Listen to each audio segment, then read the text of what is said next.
Let's end this as gentlemen. After all, manners maketh man.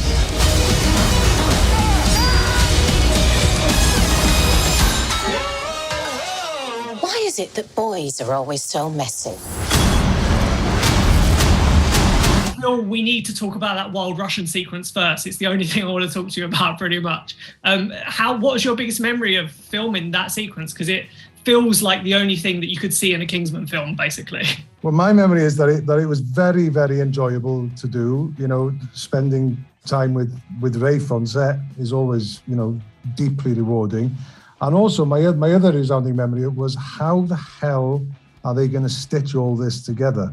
You know, and because the nature of it, you know, we shot it kind of out of sequence and we had to shoot it with doubles and stepping in. But it was very taxing, you know, very, very taxing physically. We had to prepare for months to get our fitness levels to a place and our skill set to a place to shoot the scene. But yeah, I remember it being a fun day, you know, an old-fashioned day of filmmaking, I felt, yeah. Yeah, it was great. I mean, it was clearly, we knew what it was, because nowadays, with advanced technology and technical digital equipment, they can, of course, show you, as it were, a cartoon or what they call an animatic version of the fight ahead of time. So you get to see pretty much what it will be. But then the hard work is working with the stunt team. Sometimes they double for you. Sometimes they need you, your face, your body doing the moves. Tiny, short seconds of high intensity, a thrust of a sword, a reaction, a leap, a kick. And they need to get it absolutely right because it's precisely designed. It's not, nothing's left to chance. And so that was a kind of skill in itself, I think. But I think when we saw these, the Georgian dancers who doubled for Rhys, that was fantastic. And those guys are incredible. Well, I mean, those were quite painful memories. You know, yeah, I mean, the whole sequence, especially that Rasputin sequence, was quite painful. Personally, I never experienced such a heavy action sequence like that, and that was intimidating. Yeah, well, my character sort of didn't actually get to do that much in that scene. Like Djimon's character was like swinging the machete, and I sort of meagerly like couldn't even shoot the gun in the scene. That was really my only contribution to that scene. But I remember enjoying watching all of the, because it was broken up quite intricately, and like the way they shot that spinning on the table, and there was some amazing Georgian dancers that came in and contributed to it. So yeah, really impressive. I mean, you got to flirt a little bit with Rhys Ifans' Rasputin a little bit before that scene kicks off, so you got that to do at least. Yes, at least I can go home with my head held high, yeah. Gemma, I really enjoyed how it makes the twist on the kind of servant roles you typically see in these kind of period pieces. Was that part of the appeal for you, how he twists what you expect? Yeah, I mean, the Matthew Vaughan's films are never what you expect, are they? They're always kind of challenging and subverting the norm and taking you by surprise. I guess the kind of whole working class thing, you know, servants in the household that are able to kind of, they're the ones you least suspect, I guess, and are the ultimate kind of spies, because they're in there in conversations with really important people and have access to all these things. And so it was a really, really clever that. And I also like, you know, there's a slight nod to, you know, don't underestimate the working class as well, which is, you know, always something I sort of champion. As a history nerd, I loved how this film blended in real life historical events, including what happens to Rasputin and all that kind of stuff. Was there anything that surprised you about history, that you learned about history thanks to this heightened world of Kingsman?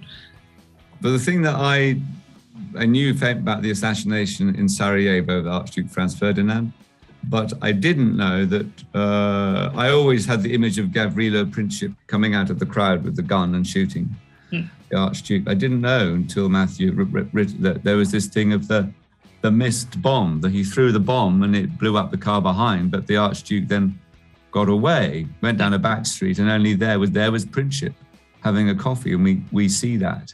And that's one of those weird things of real life. Yeah, Yes, probably all sorts of things. We did it some time ago, so I can't remember that much now. But I did learn in the course of this junket from Rhys Ifans, who plays Rasputin brilliantly, as you know, that there were real British Secret Service people in and around Rasputin when he was in the palaces, when he was assassinated, when he was murdered. So, which is odd, because that's clearly what happens in this film. So clever Matthew for picking that up. I don't know whether that was a coincidence or whether he knew that, and that's why. Anyway, who knows? But yes, the melding of fact and fiction is very mysterious and brilliant. When that came to you, that you were like not playing one character, they wanted you to play 3, was it almost instant? Yeah, love that, to do that. Yeah, yes, it was. Yeah, I thought that's got to be fun. Yeah, because they're real life characters, but it's a heightened Kingsman world. Did you do much research into who they really were in history, or were you just letting yourself take your own version of it? No, I did a bit, but you're right. It was half and half. I did a bit so that I felt secure. I did a bit of research with Miranda Carter's book, The Three Emperors, so that I wasn't just. So I didn't do anything too crass, and also we were, but I also did do stuff that was crass. So and then it was up to Matthew to decide which bits to use, obviously, because the film veers between stuff that is very comic and bouncy and stuff that's very dramatic. So the edit is obviously crucial, and what he used and what he didn't use was that's up to him. So some characters, particularly the Kaiser, I felt I was in a sort of bouncy Kingsman comic absurd world, and I needed to be an absurd Kaiser in the tradition of German comic villains in old-fashioned British films, like, Chitty Chitty Bang Bang. But when I was George, I was in a different world, and I needed to be more real and more emotional and with a bit of gravitas. And Nicholas, I felt probably got shortchanged a bit, because as I researched Nicholas a little bit, I discovered what a mysterious and strange chap he was, rather beautiful man, and I didn't really get an opportunity to play him, but I did a little bit, and those scenes with his wife and their son and Rasputin, there was opportunity there to play this sort of soulful man who was rather a sad character, I think, dwarfed by his palaces and by history and by the overwhelming demands. Well, nobody can be an emperor of half the world and believe that they're divinely appointed and survive the movement of revolution. It was and losing all those kids and all of that, a tragic end. So and vulnerable to Rasputin. There's so much in Tsar Nicholas II that it was just a fleeting little glimpse of him. I really, as a history nerd myself, I enjoyed how it merges with real life history, but obviously with the heightened Kingsman twist. Harris, your character is at the centre of a lot of that. Did you know much about these events and how relevant they were in real life history, or was that separate, considering it's Kingsman? I mean, yeah, no, I had a comprehension of it. I think this film definitely forced me to look further into it. But I mean, the nice thing about it, the way Matthew sort of explored it all, was that there was room to be sort of absurd within these sort of explorations and like be over the top with these characters and sort of laugh at them. And, Rafe spoke about it very well and sort of said it's, comedy throughout history has been based around like serious subjects, and it's been a way to like dissect and make fun of maniacal figures and stuff. So yeah, obviously we've had a couple of years of delays on this film. How does it feel that it's now finally coming out? What are you hoping that Kingsman fans take from it? Well, I hope the fans are pleased, and I think that the fans, any hardcore fans of the Kingsman franchise, I think what they expect from Matthew Vaughn is not to necessarily be pleased or satisfied, but to be surprised. And they will be pleasantly surprised, I think, and taken to another kind of layer of storytelling. This film has a lot more poetry and pathos and pain in it than the other films, real human pain. And Matthew dances that dance so beautifully between the amusing and the exciting and the thrilling and something very, very human and basic and domestic, if you like, that affects us all. And so it's a real emotional roller coaster, to use an overused kind of turn of phrase.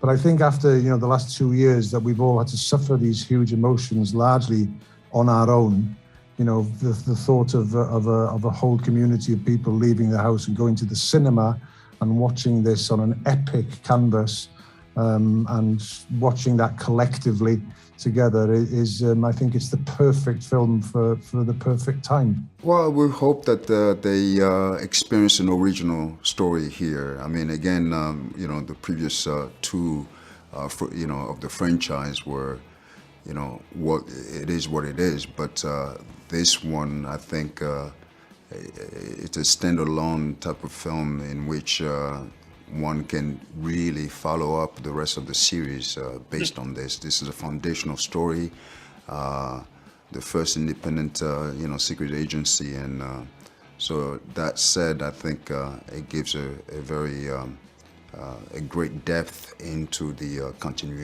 continuity of the story.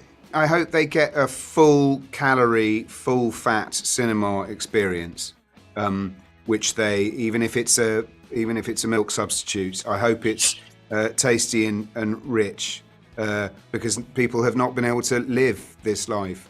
And this is the sort of film that we used to make pre-pandemic, and it really ought to be seen in a cinema just because it's so big and noisy and frightening and scary and funny. You deserve to have the whole experience with as big a screen as possible and as good a sound system, and collectively, with luck, it's an entertainment popcorn film with a bit of gravitas and a lot of fun and thrills and spills, and hopefully it leaves you feeling like you've eaten a full meal at the end of it.